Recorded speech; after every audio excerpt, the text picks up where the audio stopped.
In today's video, we're having a conversation with Monte Shaw, the Wise County, Texas tax assessor and collector. We're discussing topics such as the homestead exemption, how taxes work for disabled veterans, the over-65 tax ceiling, and much more. Let's dive in. So Monte, can you tell us a little bit about the homestead exemption and how important it is for individuals to apply? So homestead exemptions, first of all, they're applied for.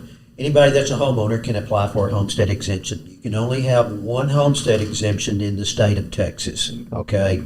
So you can't have multiple homesteads. If you own a house in Wise County and you own a property in, another county, Travis County or whatever, you cannot homestead both of those. If you're married, combined, you only get one exemption, That's correct. even Yes, if you yeah. own the property separately. So you're saying if you're married and, the husband lives in Wise County and the wife, she has a property in Travis County. I mean, if it's different names, that might qualify for you. If John owns it in his name in Wise County and Jane can show that that's her primary residence and she's the homeowner, homeowners is going to be where your primary residence is. So if they're only living in Travis County, 2 months out of the year, then it's not your primary residence. So it should not qualify for a homestead exemption. But homestead exemptions they're actually applied for and granted through the appraisal district. It is a significant reduction in your property taxes to have a homestead if you qualify for it. Locally for the county, it's a 20% reduction in your value for your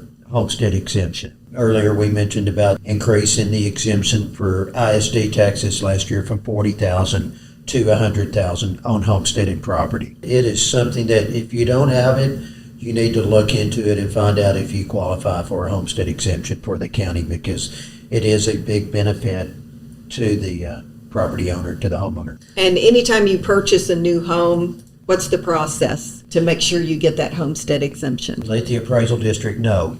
Go to the appraisal district, let them know that, hey, this is my new residence. They've got certain paperwork that you're required to fill out. They like a copy of your driver's license, etc. They do that because they want to know what year you're going to turn 65 for other exemptions and things like that.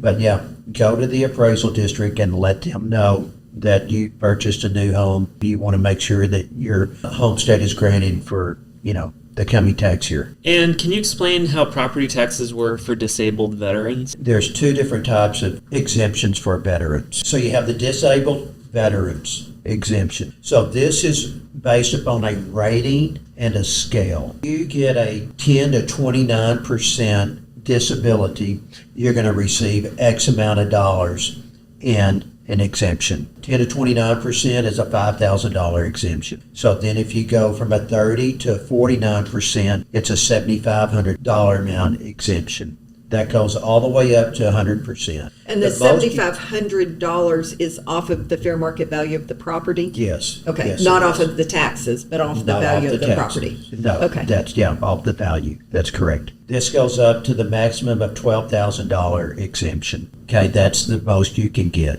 So here again, these exemptions for disability, you have to apply for at the appraisal district. So they're the ones that grant them. If you wanted to see if you qualify for disability exemption, then that would be through your Veterans Association. Okay. To find out if you actually qualify. You can apply that exemption to any kind of property, okay? This is what's interesting on this. It doesn't have to be your homestead. You're asking about earlier commercial property. Right. You can apply that exemption to that commercial property. So you can request where that exemption goes to through the appraisal district. But only to one property? Only to one property. The 100% disabled veteran, which basically your taxes are zero on all your entities. If you are a 100% disabled veteran, you get 100% deferred on all your taxing entities. When you say deferred? Well, you're 100% exemption on your taxes. I shouldn't, deferred is not the right word there. As many properties as you own? Yes, If I own on 10 everything. properties, I'm 100% disabled? That is- I pay no property taxes on any property? It's on your homestead property. Oh, just homestead? On your homestead property. Okay. Yes. But I can't do that exemption to a commercial property? No. No, Okay. it's only on your homestead property, but Okay. you get 100%. And that 100% is applied to each taxing entity? Yes, to every taxing entity. That's Okay. correct. And what is the 65 and older exemption? How does that work? It's not an exemption. People call it a freeze, and that's probably even not the best term for it. It's actually a ceiling. So when you turn 65, your taxes stop at whatever levy they were for that year. So let's just say you paid on your homestead, you paid $3,000 was your levy when you turned 65. It will not increase above that levy amount, that $3,000. Here's where some people get confused. That's not a freeze, it's a ceiling. It can drop down. Your taxes could actually go down. So let's just say that went down to $2,000. That's why it's not a freeze. They don't freeze there. It's a ceiling when you turn 65 at that $3,000. So they could go up.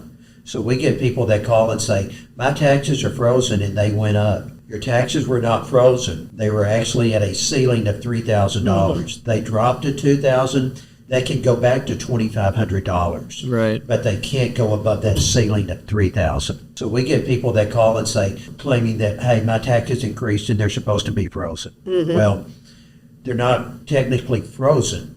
They They're just at have a ceiling. That's correct. So And- they can drop and go back up, just not above that ceiling. And that ceiling applies to every entity, so that's your total tax bill. It's only will on the never- over 65 people that offer the over 65, the entities that offer the over 65 free. Not every entity does that. Up So to your the taxes entities. will still vary. They could vary. Yes, that is Okay. correct. For Entities, 60 you could see them actually go up. So the entities that follow the over 65 ceiling, if the rate goes up and the value goes up, their taxing total will not exceed that ceiling.